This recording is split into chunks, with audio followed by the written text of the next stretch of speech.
Sutra Teratai yang Menakjubkan. Bab 1, Pendahuluan. Shin Faxiang, Sutra Teratai episode 130. Ladang pelatihan batin yang halus dan menakjubkan. Batin. Kata pertama yang diucapkan kepada semua orang setiap hari adalah batin.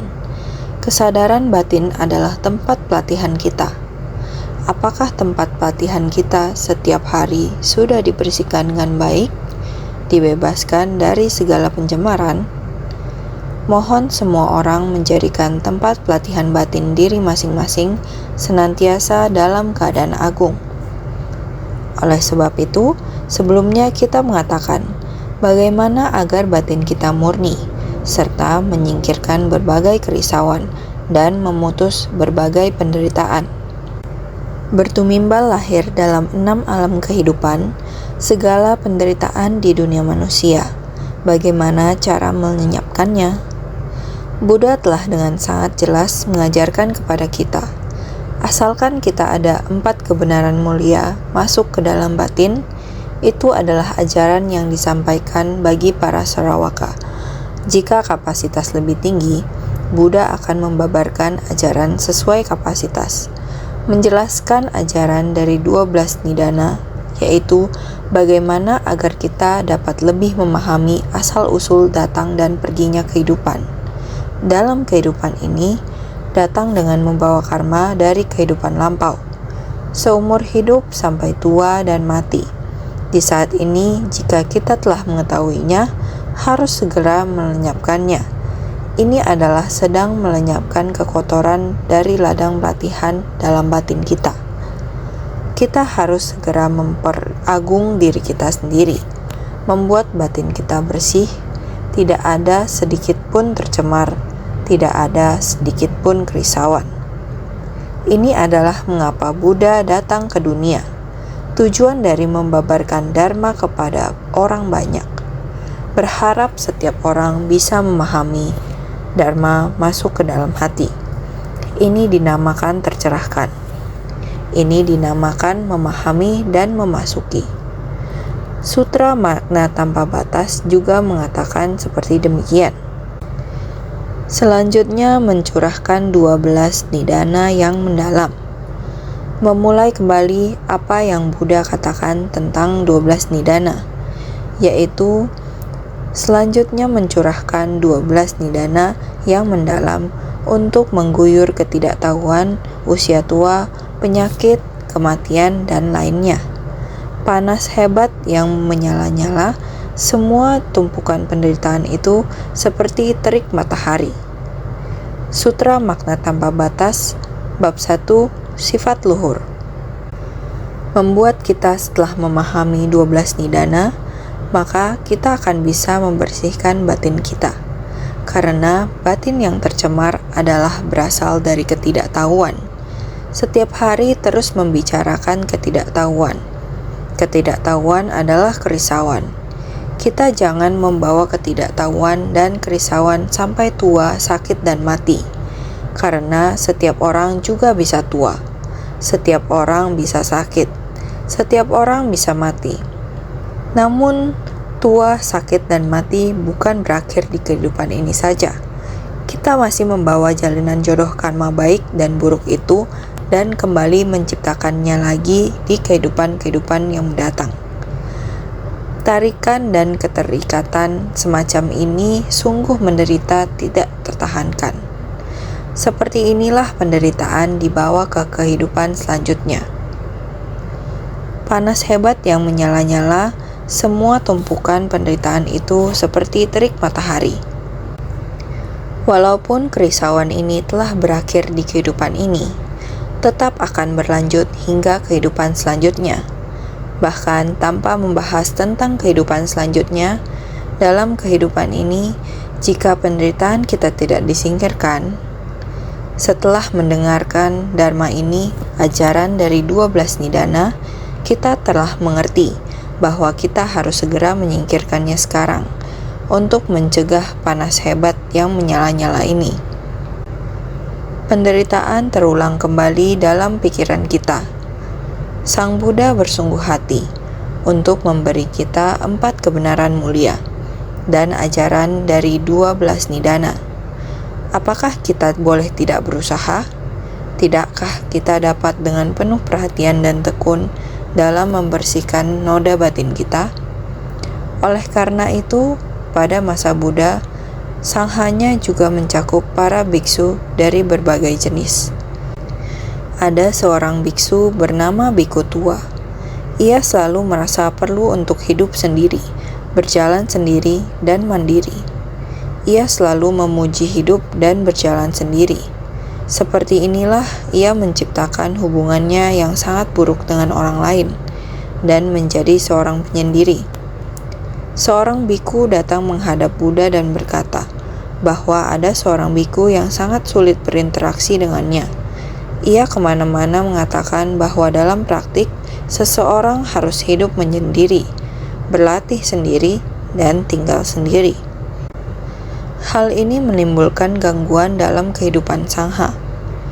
Buddha lalu berkata, "Baik, panggil dia ke sini." Biku senior itu pun datang menghadap Buddha. Buddha bertanya, "Aku mendengar bahwa kamu selalu memuji dan menganjurkan untuk kediaman menyendiri, berlatih sendirian, dan menyendiri. Apakah benar demikian?" "Benar. Saya berpendapat bahwa dalam praktik, kita harus melepaskan segala keterikatan.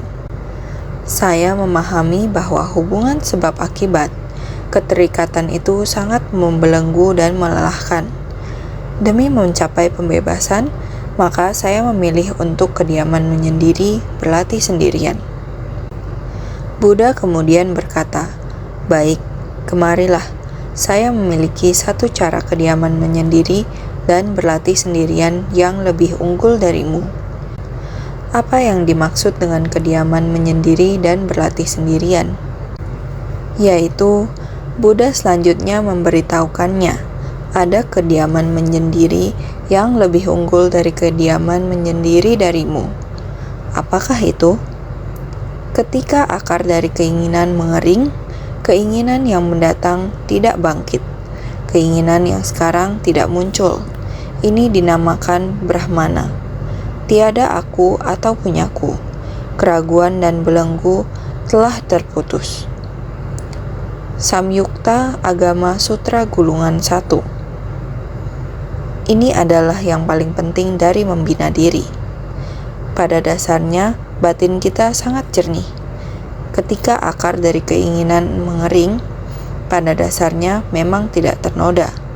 Asalkan Anda masih ingat tentang pembinaan diri masa lalu, segala nafsu keinginan telah mengering. Tidak ada lagi air nafsu keinginan. Kita telah menghapus keinginan. Nafsu keinginan yang berada di depan kita adalah jebakan. Kita jangan dituntun oleh nafsu keinginan. Maka keinginan yang mendatang tidak bangkit. Maksudnya adalah walaupun niat keinginan dikondisikan di depan kita, batin kita tetap tak memunculkan niat keinginan. Ini adalah keahlian Anda dalam membina diri. Selanjutnya, keinginan yang sekarang tidak muncul.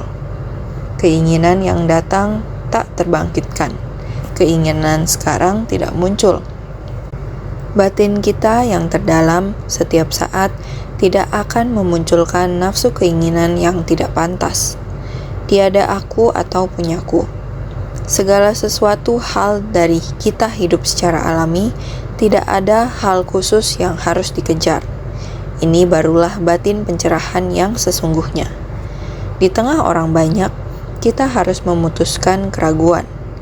Keraguan, kita harus berinteraksi dengan orang banyak. Jangan merasa ragu. Maka keraguan harus dijauhi. Menjauhi niat untuk menyendiri. Praktik sendiri. Meninggalkan kerumunan orang banyak. Terlebih lagi harus memusnahkan kegelapan batin dari lubuk hati yang terdalam. Oleh karena itu, para bodhisattva, jika kita ingin membina diri, harus membina diri sedemikian. Kita tahu, untuk memilih berada di kerumunan orang banyak adalah cara yang baik untuk pembinaan diri. Kita harus saling menyemangati. dan hidup di tengah kerumunan orang banyak.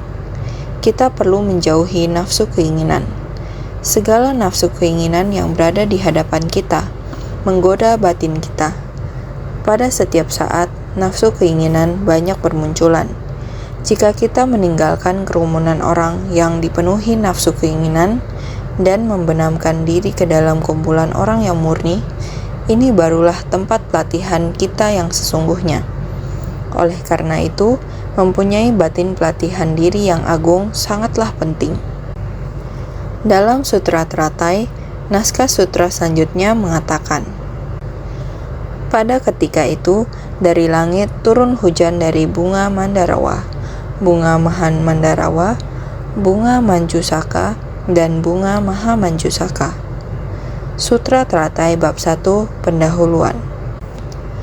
Ini adalah persamuan Dharma yang agung.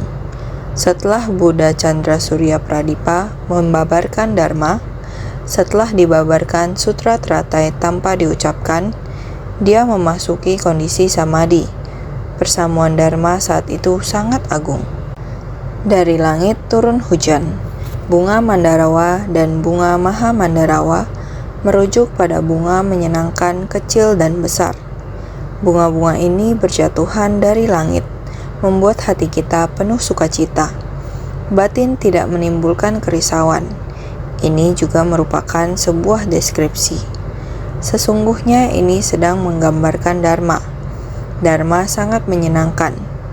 Menyenangkan artinya membuat batin kita sangat murni, sangat pas, tidak dingin dan tidak panas. Ketika kita berada di lingkungan ini, kita merasa sangat gembira, tidak menimbulkan kerisauan. Inilah yang disebut menyenangkan. Bunga manjusaka dan bunga maha manjusaka merujuk pada bunga kelembutan kecil dan besar.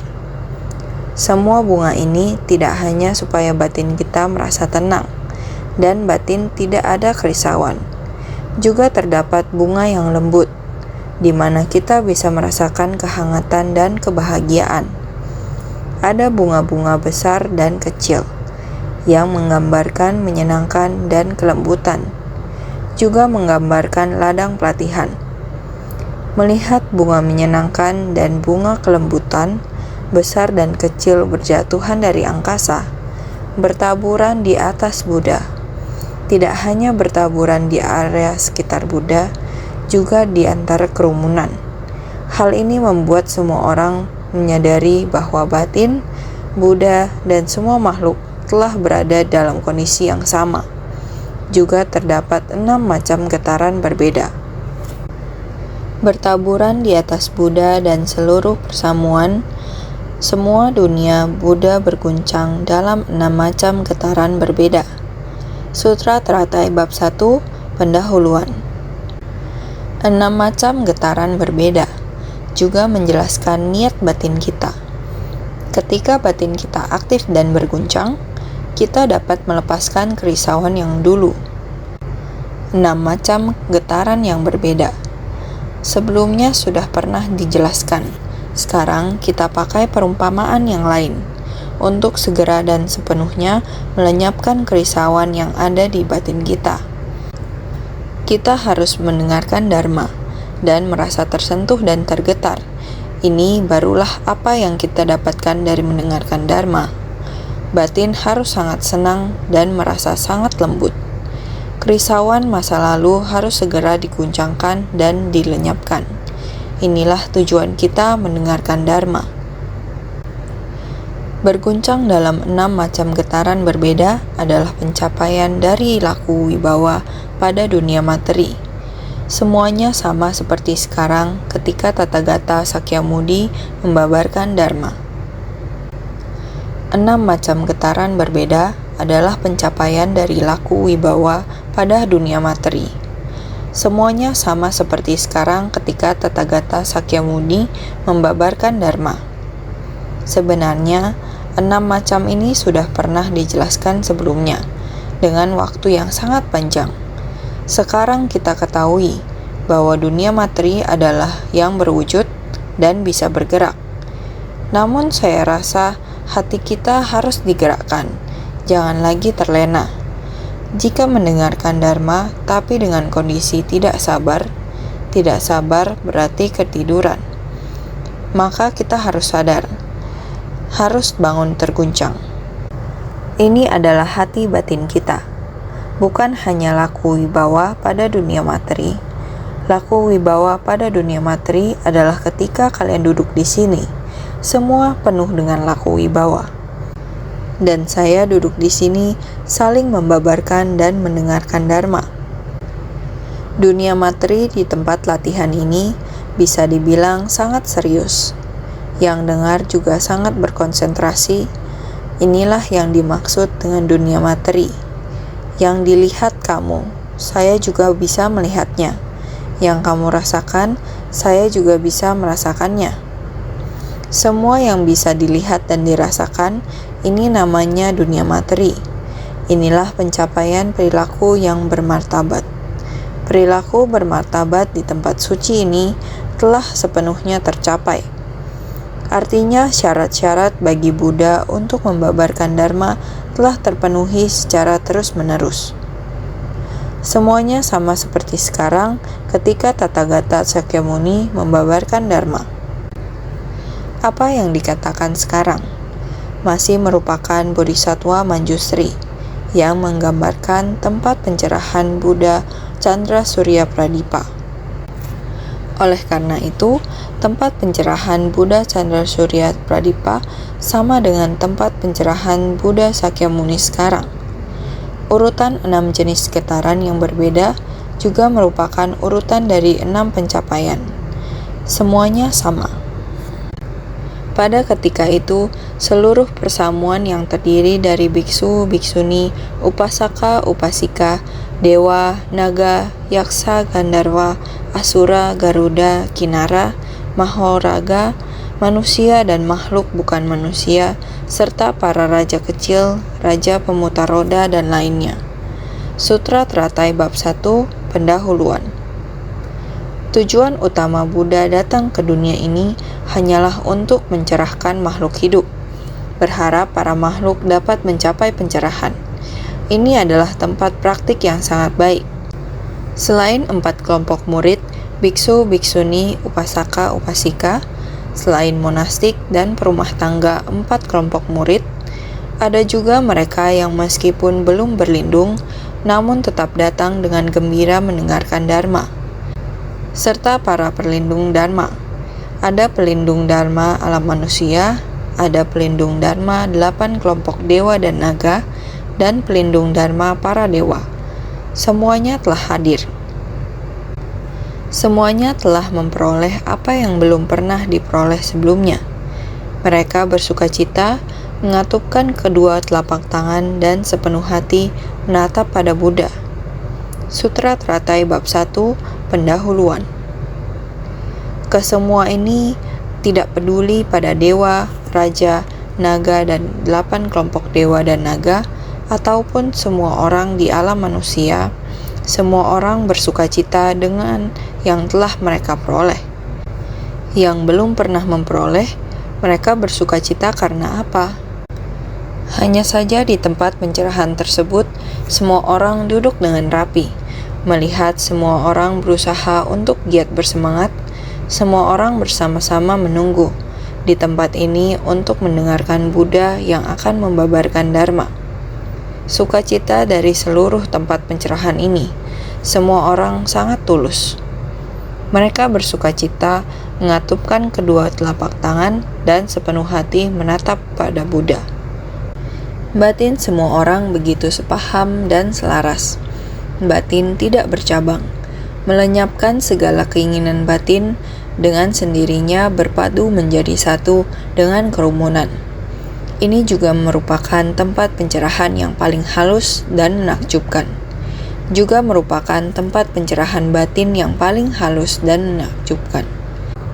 Kita harus tahu bahwa tempat pencerahan dari batin adalah keinginan sebelumnya tidak muncul, keinginan setelahnya tidak bangkit. Dengan demikian, batin sepenuhnya hening. Ini dibandingkan dengan jika saya ingin terisolasi dari kerumunan orang banyak, lebih penting lagi. terisolasi dari kerumunan akan begitu terasing. Ini merupakan semacam kemelekatan. Jadi kita harus melenyapkan kemelekatan. Tidak ada saya atau aku dan kepunyaan saya. Harus tidak ada kemelekatan. Ini baru benar-benar merupakan praktisi sejati. Mohon semua orang agar tempat pencerahan di dalam batin harus membersihkannya atau membenahinya dengan baik. Dharma jangan ada kebocoran. Kerisauan jangan disimpan. Mohon agar semua orang senantiasa bersungguh hati.